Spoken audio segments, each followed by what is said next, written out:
What's going on? My name's Ario. This is Femi Smiles. Welcome. Did good.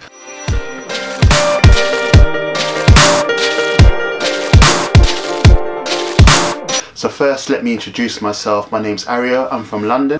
I've lived in Japan for nearly 6 years. I spent 2 years in Ibaraki Prefecture, which is on the east side of Japan, and now I've spent nearly 4 years in Kyoto, in one of the most beautiful cities in the country. So what I did is I got a few of my fans, my friends, to send me a couple of questions so I can just get the ball rolling. First question comes from PJ Lewis. So PJ Lewis, he asked me, why did I decide to get up and choose Japan to live in? So basically, when I was in the UK, I used to like reading. I watched anime a lot too, but it wasn't like the reason. I liked reading books, and I read a few novels. Murakami Haruki novels. I read Musashi Miyamoto's book, a book written about him, and that was a phenomenal book. And I liked Samurai Champloo. It was like mixed with like hip hop and like feudal Japanese and samurai. It's a nice story. It's a really cool story. So if you haven't seen Samurai Champloo, check it out. And you know, I came here on holiday. I used to travel quite a lot there. I really liked it. Started learning the language and came back again, and I kind of fell in love with the place. And in 2013 I moved over here because, you know, I always wanted to live in another country for at least 1 year. The 1 year has turned into nearly 6. Our next question is from Mr. Idou. So Mr. Idou says, you know, I forgot what he said. Let me think about it. Pondering. I brought this here so I can see. Where do people think you're from, and why did you go to Japan? Well, I already answered the why did I go to Japan thing earlier. A lot of people, they can't tell from my accent or that I'm from the UK, London. But a lot of people assume America. I don't know why. Obviously I know why. Some people go to Jamaica, and that's alright. It's a fair guess, but I'm from, no one guesses UK.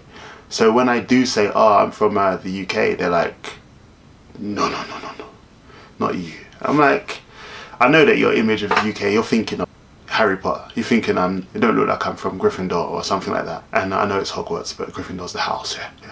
But I'm like, have you been to the UK? And they're like, nah. I'm like, alright, UK is pretty a diverse place.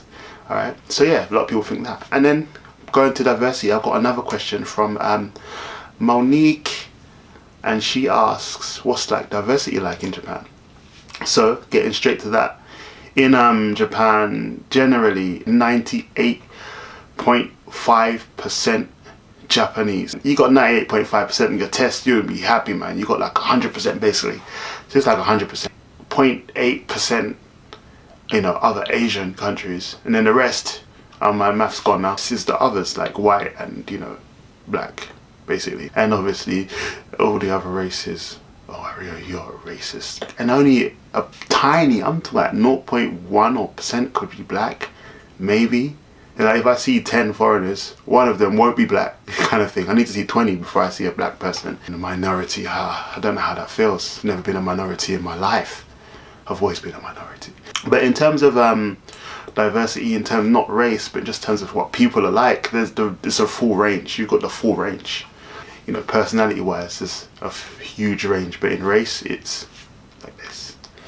Alright, another question. Did I even get any more questions? Like, that's it for today. But yeah, if you have any questions about Japan, anything you want to see, any comments, you like my hairstyle, or if you don't like my hairstyle or whatever, you know that it's shining, the light's shining and all that stuff. It's cool though. It's how I've got to live. But yeah, anything about Japan, I'm gonna make some more videos, but I thought I need to kickstart this off, and that's why this one's here. So thanks for your time.